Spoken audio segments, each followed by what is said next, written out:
Okay,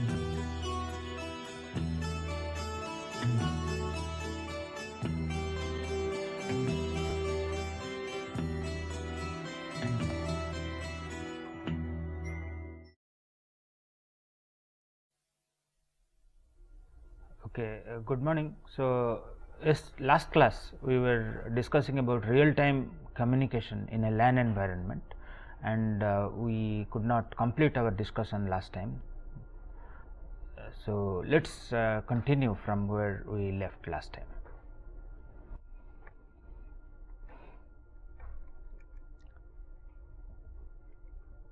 So, last time we were discussing about bounded access protocols for LAN, and two popular examples of bounded access protocols are IEEE 802.4 and the Arther.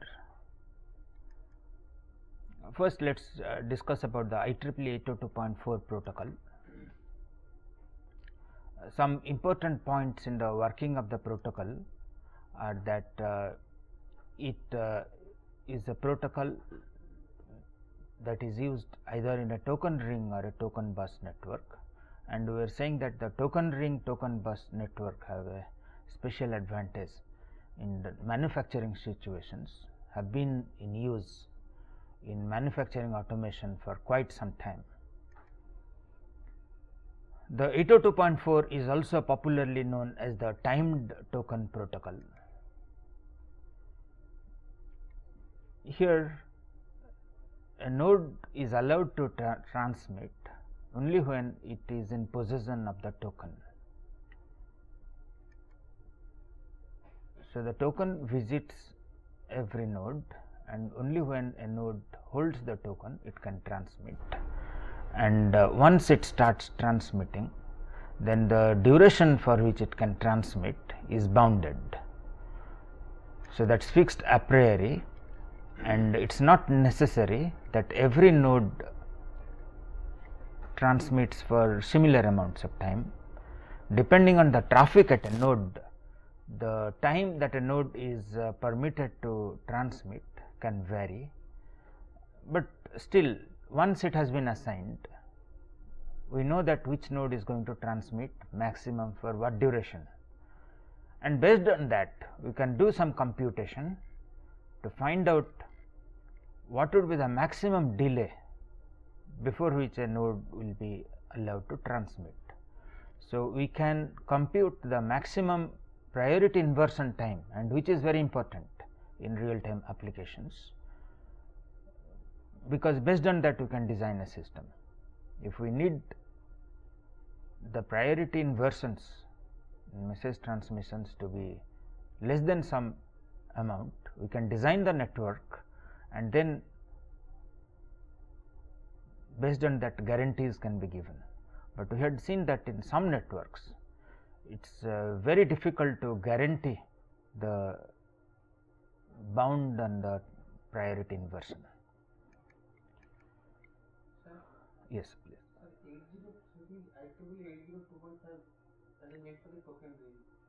Yeah, 802.5 we had already discussed. So, that was a priority based protocol. This is a bounded access protocol. So, here the turn that take in transmitting is pre-decided, transmit one after other, whereas in a IEEE 802.5 which is a priority based protocol, the different nodes bid, or there is arbitration,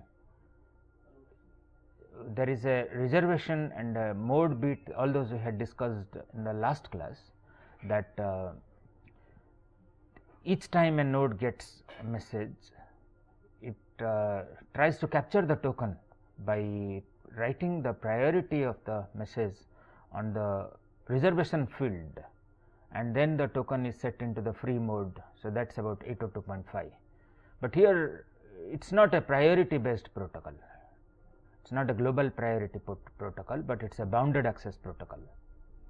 So, here one important parameter is the target token rotation time, or TTRT.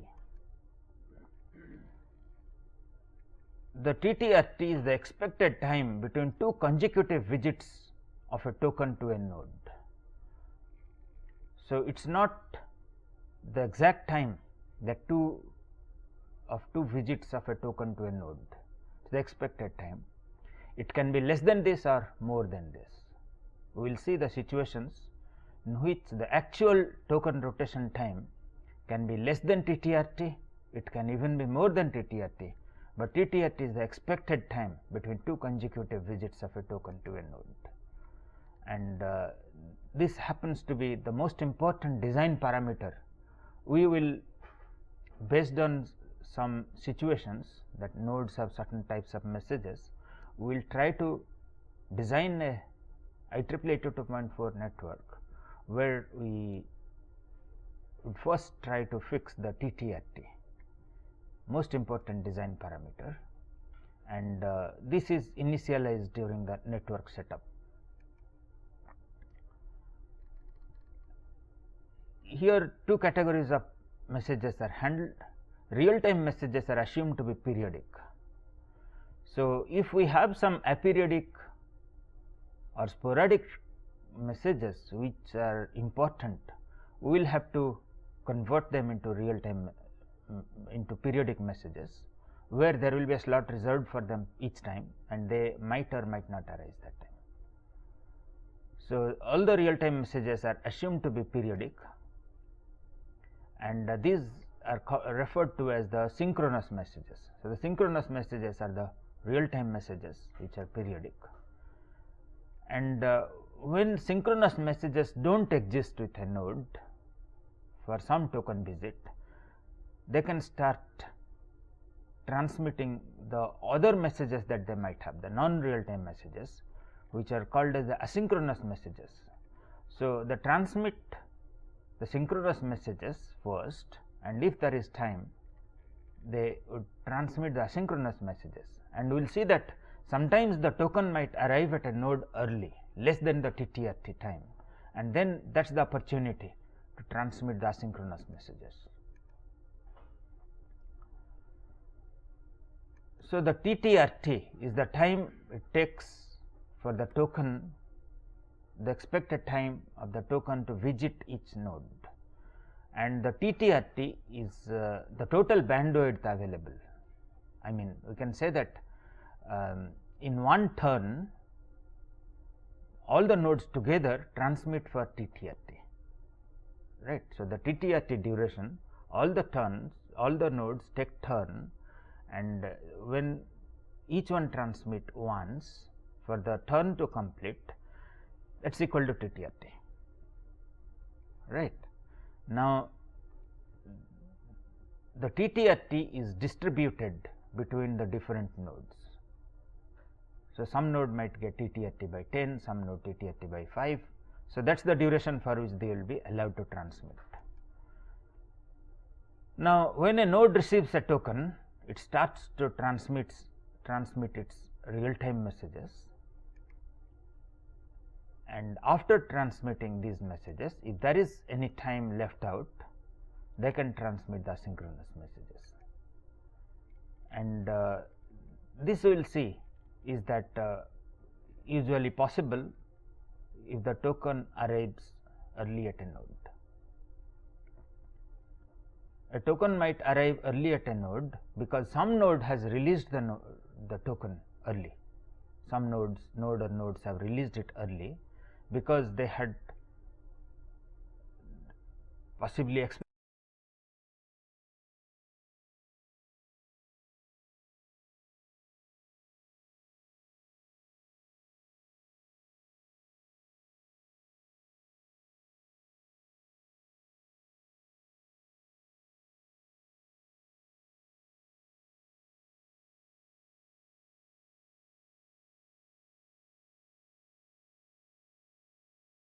token visit, let it be Hi. So, for node Ni, each time the token visits, it can transmit for a maximum of Hi, and let theta be the propagation time on the network. So, then we have this expression, the target token rotation time, the TTRT, is equal to the propagation time plus the times for which all the nodes transmit. It looks very simple here. The time for which all the nodes transmit plus the token rotation, sorry, the propagation time is equal to the target token rotation time. This is the expected value of the token to arrive 2 consecutive visits to a node. Is this appearing okay? Very simple. TTRT is theta plus all the synchronous bandwidths for every node. Sorry? Sn is all the nodes, the node set, let us say, the set of all nodes that are there in the network. Okay. So, for all the nodes that are there in the network which share this bandwidth, the sum of their synchronous bandwidths plus the propagation time will be equal to TTRT. Now, once we have allocated the synchronous bandwidth to the nodes, we have to be aware that there can be asynchronous overruns. Here the token arrives early and the node starts to transmit non-real time messages. So, that we will call as the asynchronous overrun, where the token arrives early, or maybe the node does not have itself real time messages to transmit for its entire allocated duration, and it starts to transmit non-real time messages. That we will call as the asynchronous overrun. Now, given this situation, the worst case time between 2 successive visits of a token is 2 into TTRT. We had said that the expected time of a token visit, 2 successive visits of a token is TTRT, but due to asynchronous overrun it can be 2 into TTRT. Why is that?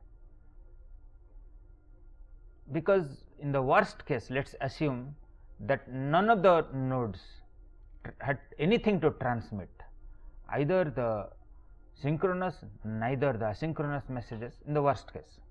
So, then it arrives at a node almost 1 TTRT time early, right, TTRT minus time minus theta time early, right, almost TTRT time early it can arrive at a node.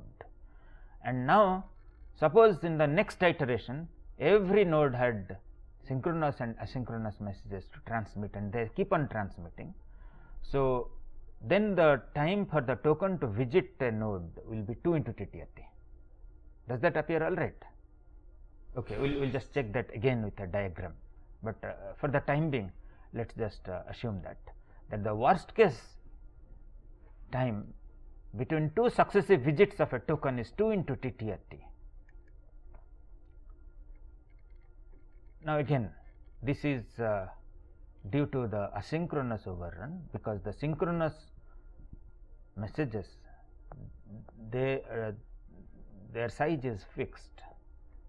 So, the asynchronous messages, when need to transmit them when the token arrives early, that leads to this 2 into TTRT.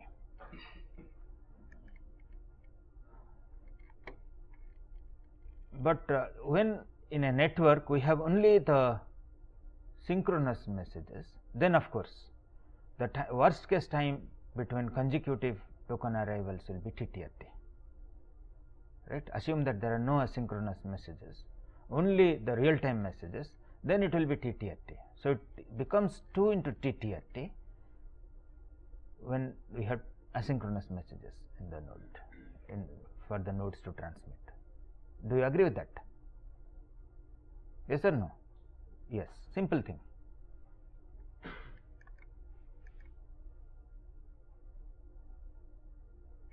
Okay. So, this is just an example. Suppose the token, once it left this node, none of these had any synchronous or asynchronous messages to transmit. So, within theta it will arrive back here, right. It has arrived early, almost TTRT, theta is very small. So, it has arrived almost TTRT time earlier. Now, let us say this node and this node, each one had both synchronous and asynchronous messages to transmit, lot of asynchronous messages to transmit. So, since the token has arrived early, they will start transmitting their asynchronous messages and then also their synchronous messages. So, let us say the synchronous messages are transmitted for TTRT and asynchronous messages for another TTRT. So, for the next visit of the token to this node, it will be 2 into TTRT.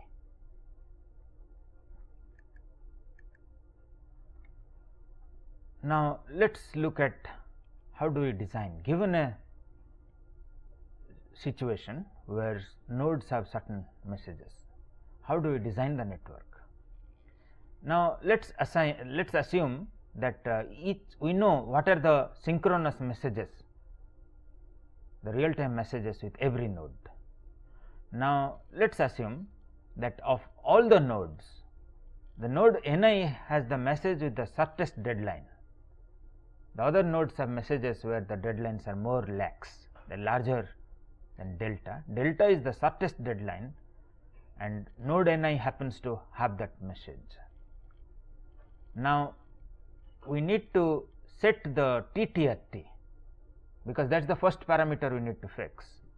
So, the TTRT should be set to be either delta by 2 or lower than that. Why is that?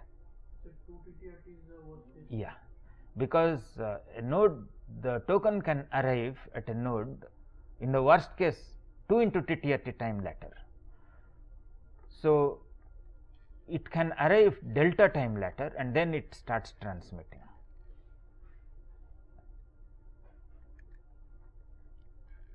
If we keep TTRT greater than delta by 2, then by the time in the worst case the node arrives, the deadline would have already expired. Now, what if the TTRT is set too small, let us say delta by 10? What do you think? Will it be a good idea to set it to be delta by 10 or delta by 100? So, then again like each node will not have sufficient time to transmit all of its traffic. No, it will transmit in the next visit. Okay, so you are saying that a real time message, okay, a real time message, it may not be able to transmit in that duration, but that is not the major problem because again it will visit after delta by 10, right. So, the main problem is that there will be too much of overhead here. So, each time theta is lost out, isn't it, propagation. So, the node is rotating and the token is rotating and each time only very few transmission is taking place and more time is wasted in just propagating across the network. So, the token is propagating more 10 times and the transmission is only few, right. So, the overhead would become too much. And also as he was pointing out that in each visit it may not be possible to transmit all the real time messages that it might have. So, it is possible that if the entire synchronous message had the bandwidth which is larger than delta by 10, then there will be problem, isn't it.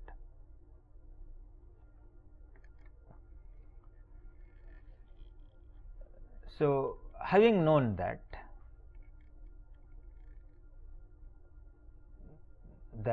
we have to fix the TTRT to be equal to delta by 2 if possible or slightly lower than delta by 2, never higher than delta by 2, but either equal to or slightly lower than delta by 2.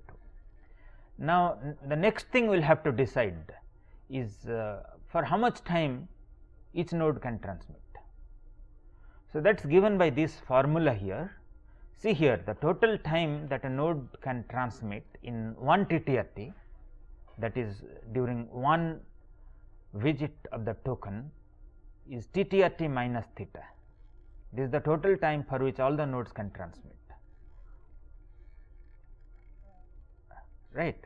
And now, let us assume that each node has messages that keep on arriving Ti.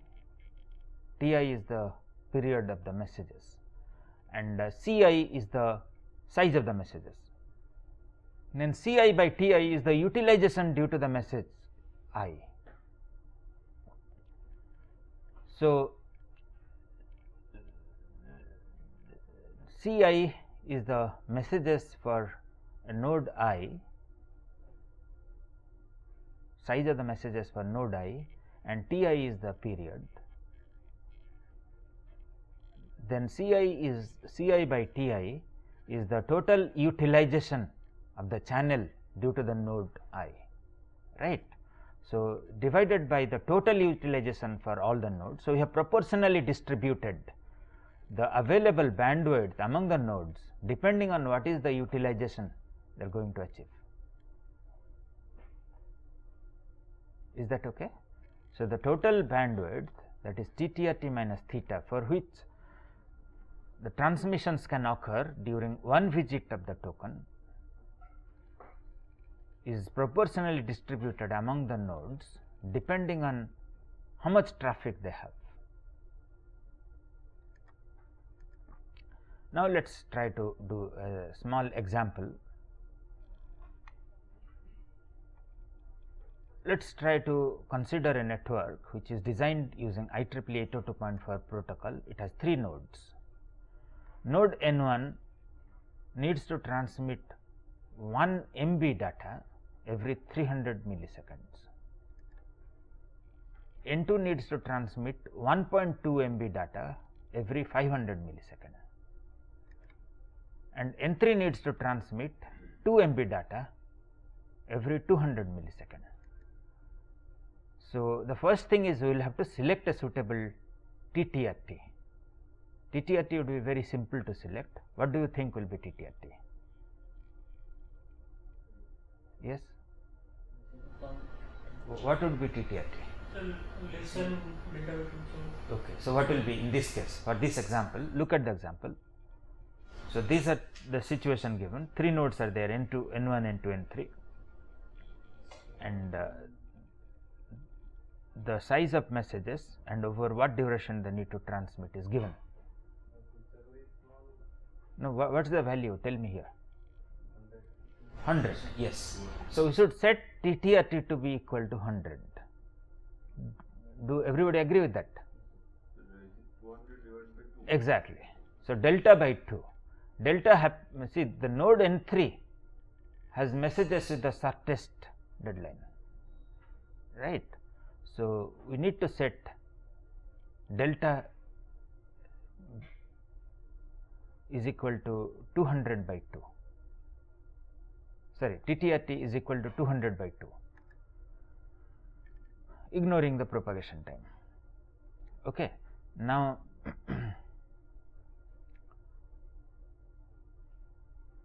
what about the synchronous bandwidth? How do we allocate the synchronous bandwidth? Yes, how can we allocate the synchronous bandwidth? Just tell how do we allocate. We have to find the utilization due to each node, the channel utilization due to each node, or how much traffic is there in each node per unit time, and then based on that we need to proportionally distribute the TTRT between all the nodes, right. So, let us do that. So, TTRT is 200 by 2 is 100 millisecond, this you have already said. Now, the utilization due to node 1 will be 1 into 8 by 300 MB per millisecond, right. For node 2 it will be 1.2 into 8 by 500 MB per millisecond, because it was byte, I think 8 is multiplied here. So, we convert it to bits, sorry 300, 500 are in seconds. Seconds, is it? Okay. So, then it will be bits per second.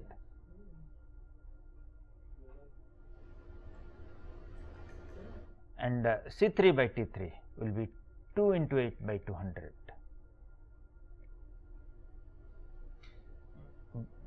bits per millisecond or second, whatever was given there. Now, based on that we can find the total utilization due to all the nodes, which is the sum of all this, and then we can proportionally distribute among the nodes. So, if the summation of all these 3 items becomes, let us say, sigma, then TTRT 100 millisecond into 1.8 by 300 divided by sigma will be H1, which is 21.18 millisecond. So, the node N1 can transmit up to 21.18 millisecond. H2, that is the synchronous bandwidth of node 2, will be 15.25 millisecond, and N3, the synchronous bandwidth for N3 will be 63.56 millisecond. Does it appear okay? Anybody has any difficulty? Okay, all right. So, yeah, that is what is given in the problem, that the propagation time can be ignored. Yeah. So, the propagation, the network is small. So, theta we have ignored. If theta is given, then we will have to consider that. So, I hope if we give, let us say, theta is equal to 1 millisecond, the propagation time is 1 millisecond, you can easily do it also, just a small modification of this, right. And this is another example. Okay, this is an exercise for you to try. So, again 3 nodes N1, N2, N3, and the transmission requirements of nodes is as follows. Node N1 is 100 kilobytes every 100 millisecond. Node 2 200 kilobytes every 150 millisecond, and node N3 500 kilobytes every 100 millisecond. Please take that down. I will describe the other part of the problem. So, this is the situation that we are discussing, that 802.4 is used and there are only 3 nodes in the network, and the transmission requirements N1 needs to transmit 100 kilobyte every 100 millisecond, node 2 200 kilobytes every 150 millisecond, and node N3 500 kilobytes every 100 millisecond.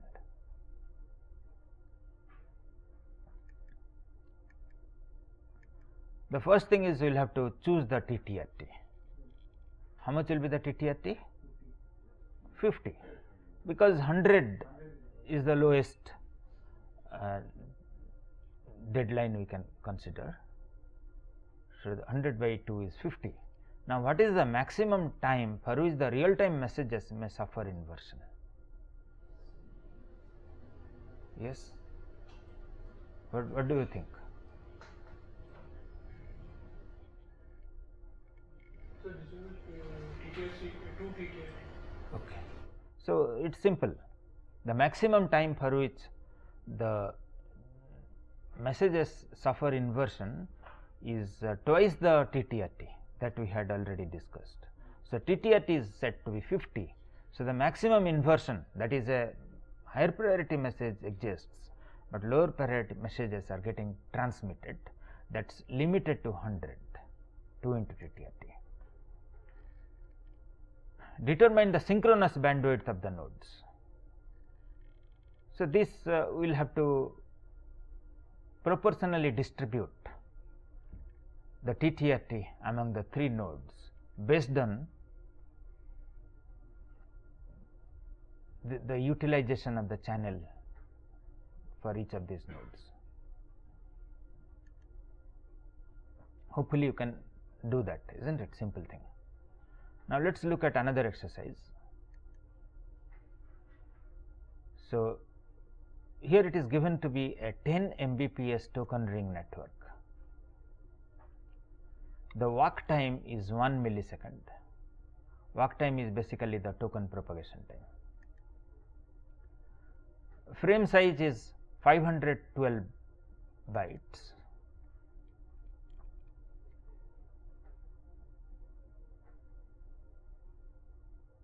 Kbps data needs to be transmitted every 100 millisecond.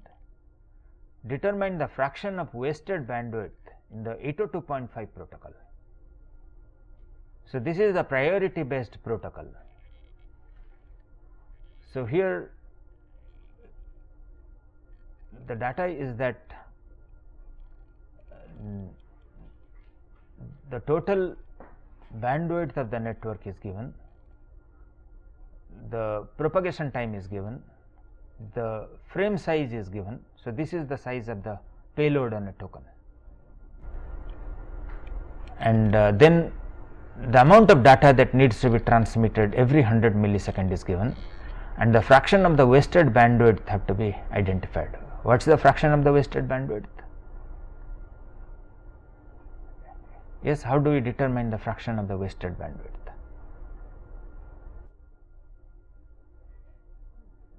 Okay, how does waste occurs? Let's assume. Let's first discuss how does waste occurs. Yes, can anybody tell how in 802.5 protocol bandwidth wastage occurs? Sir, it may occur while the token is actually being circulated. Yes. So like the time it takes to travel from one node to other. Okay. So basically what he says is that the time it takes to transmit a packet, it is less than the propagation time, right. So, here a node does not transmit until it sees the header back, only then it knows that either reservation is made or not made. So, until it receives the header back, a node does not start the next frame. So, let us say the transmission completed very fast because the bandwidth is 10 Mbps and only 512 bytes need to be transmitted, right, but it takes 1 millisecond for the token to the header to reach at the node back. So, if this time is more than the transmission time, right, then the node has already finished its transmission of the frame, but it cannot transmit the next one waiting for the header of the token to arrive, right. So, that is the wasted bandwidth. So, the wasted bandwidth can be found out by determining theta minus the time it takes to transmit one frame. So, how much time it will take to transmit one frame? This will be 512 divided by 10 to the power 6, right, 10 to the power 6. So, 1 millisecond minus 512 by 10 to the power 6 will be the time that will be wasted, and that waste occurs every frame transmission, right. So, from that we can find out the fraction of wasted bandwidth in the protocol. Does that appear okay? I mean, would you like to do and get the answer, or you think that the computations are all right, you can do it? Okay. So, if you understood that we need to compute the time per the frame to be one frame to be transmitted and check if it is more than 1 millisecond, then find out what portion of the time the node will be sitting idle without able to transmit the next frame. So, that is the wastage, and that occurs during every frame transmission time. So, that is the fraction of the wasted bandwidth. But what about this part of the question? What is the maximum duration of priority inversion in 802.5 and 802.4? How do we do this?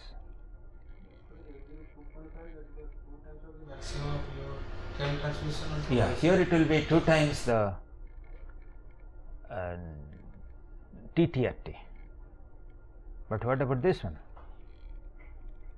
It is twice of f comma theta. Yeah.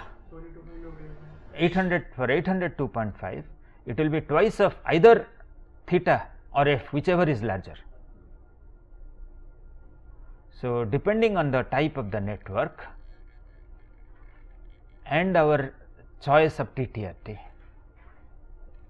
we can find out which has the highest or more priority inversion, possibility of higher priority inversion. Now, what about this quiz? Please try this one. So, please identify whether the following statement is true or false. Now, we know the countdown protocol, right? We had discussed that. Do you remember the countdown protocol? So, here there is arbitration period followed by transmission, and the arbitration occurs by the nodes start transmitting their ID, and when a node finds that it's there is a higher priority or a ID a node with a higher ID, then it just drops out. And then we had discussed the example that we had taken that time, that the priority arbitration start with transmitting the MSB, that we had discussed. The example that, if you remember, the node starts transmitting from its MSB, most significant digit, most significant bit, and then they just check out which has higher. Now, the question is that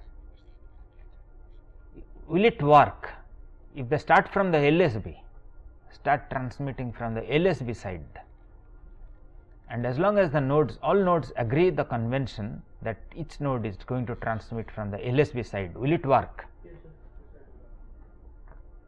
So, if we just consider that the lower number indicates a higher priority. No, what about let us say he says yes, let us check others. Would you? Why will it work on number of stations are limited? Higher stations will be waiting for infrared because they are going to collect the MSB bits, and the lower stations will get the cells. See, each one transmitting the LSB, will it work? What about others? Anyone else can answer? He said yes, right? Anybody is saying no?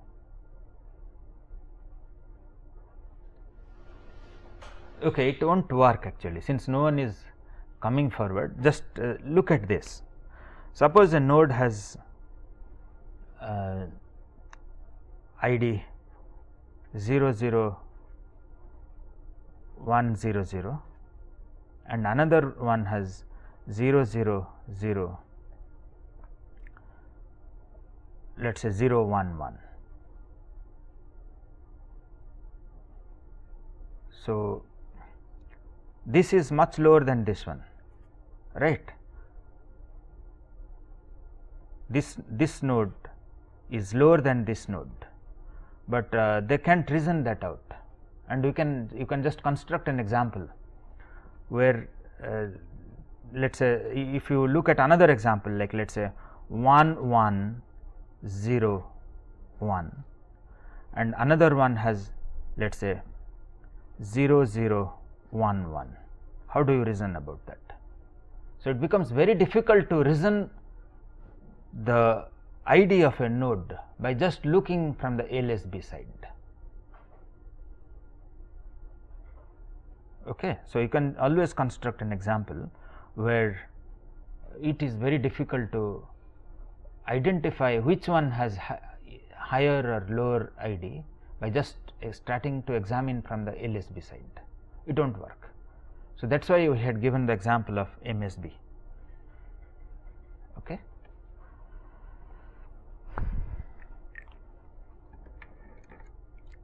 Now, let us look at another protocol, the Arther.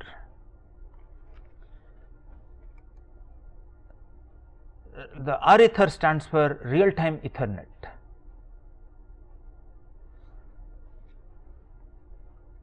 So, from the name we can guess that it is based on the Ethernet.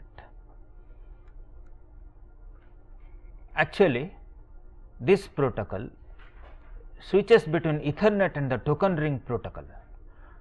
The Ethernet have some advantages. For non-real time messages, Ethernet is good, leads to higher channel utilization for non-real time messages. For a token ring protocol, does not really work well when only for non real time messages. Do you agree with that? Yes, do you agree with that, that the Ethernet is more efficient, or it is a better protocol for non real time messages, and the token ring protocol is not as good to transmit non real time messages? And then I gave the hint that the Ethernet can lead to higher channel utilization compared to the token ring. So, when will that occur?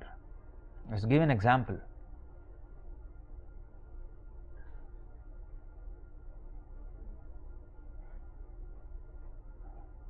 Not very hard. See, the fraction of bandwidth is allocated to different nodes, and let's assume that a node does not have any data to transmit, but it will be there will be a wastage of the bandwidth. So, this protocol switches between the Ethernet and token ring protocols for depending on whether the transmission is for non real time messages or for real time messages.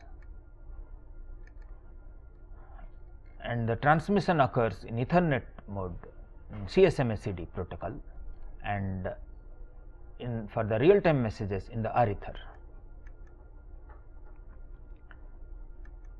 And it switches to Arther mode when there are real time messages to transmit, and once the real time messages are over, it switches back to the Ethernet, the CSMACD.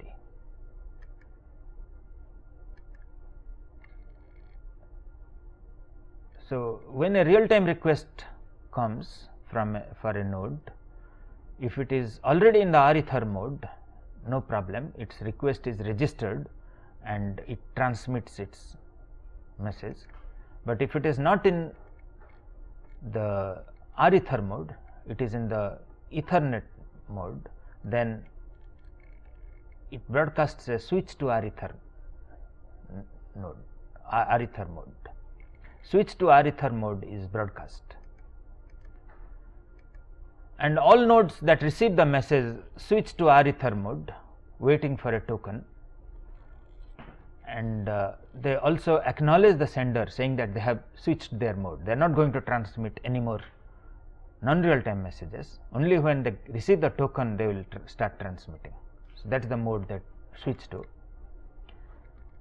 And then the node which was transmitting some message, it just completes that, right. It was trying to send a packet or something or a frame, it just completes transmitting that frame, and then after transmitting the frame it sends an acknowledgement and changes to the Arther mode, and after the node initiating the Arther mode gets acknowledgement from all the nodes, it creates a token and starts transmitting, and then circulates it. And finally, when there are no real time messages, it does not have any more real time messages, it sends a broadcast for starting the Ethernet mode. But one complication is that it is possible that two nodes get real time message at the same time, and both of them they want to start the real time mode, then there will be a problem, isn't it? So, let us see how the protocol handles this. When more than one node try to initiate the switch mode, the switch message, switch to Arther mode, then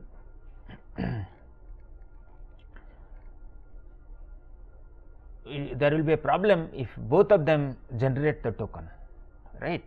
So, here the way it is resolved is that an initiator A will send an acknowledgement to another initiator B. So, B had also transmitted switch to Arther. It will send to B only if B's node ID is smaller than A. So, B is higher priority to A, then only it will acknowledge, otherwise it will withhold the acknowledgement, and then B will understand that it cannot really generate a token. And then we have to look at another possibility, is that what if there is a loss of acknowledgement, some node sent an ACK but lost, then the initiator would time out and then it would retry, again send a switch to Arther mode message.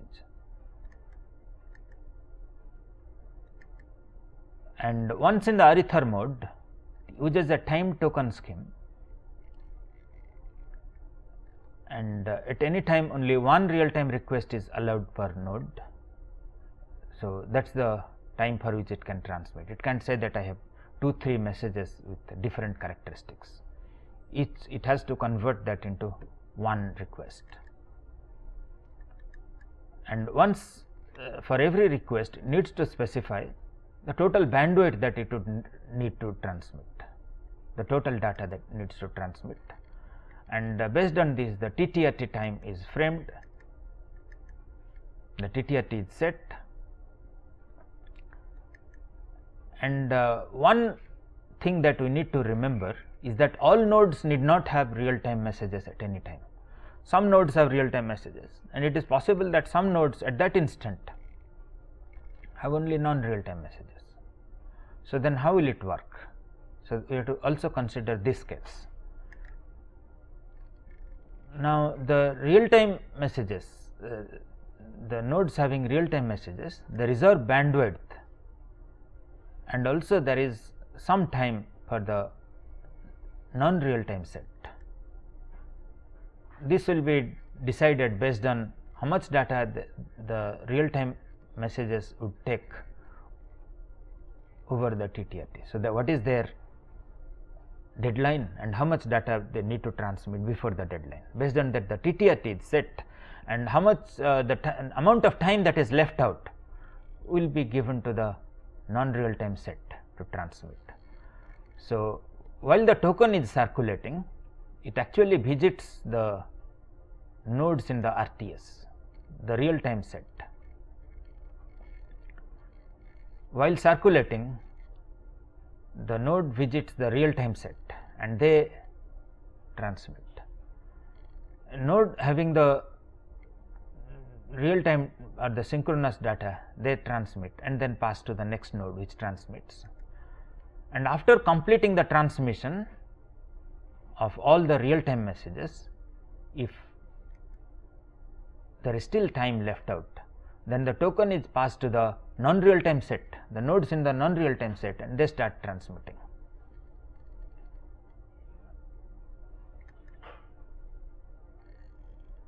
If MTHTI is the token holding time for the node Ni, and so this is a value, let us define this as a variable. MTHTI is the mean token holding time for node Ni, and the token itself is tagged with a variable here, time to deadline field. Basically, it says how much of the TTRT is left out. The time to deadline in the token means it is an indicator of how much time is left out before the TTRT would expire. So, if you think of it in terms of MTHTI and TTRT, we can express the time that the non real time set can transmit is TTRT minus MTHTI, the summation of all this. All the nodes having real time messages to transmit, the summation of the token holding time for them, TTRT minus this will be the time that the other nodes can transmit. So, that we have seen that the time to deadline parameter indicates how much time for the token holding, for the token to TTRT is to expire, and based on the time to deadline, the non real time set nodes in the non real time set, they know how much they can transmit. So, once the time to deadline becomes 0, they will have to release the token, and each time they transmit, the time to deadline decreases, and once one node completes transmitting its asynchronous messages, it passes the token to the next node in the NRTS, and this happens until the time to deadline parameter becomes 0, and at that moment it has to go back to the real time set.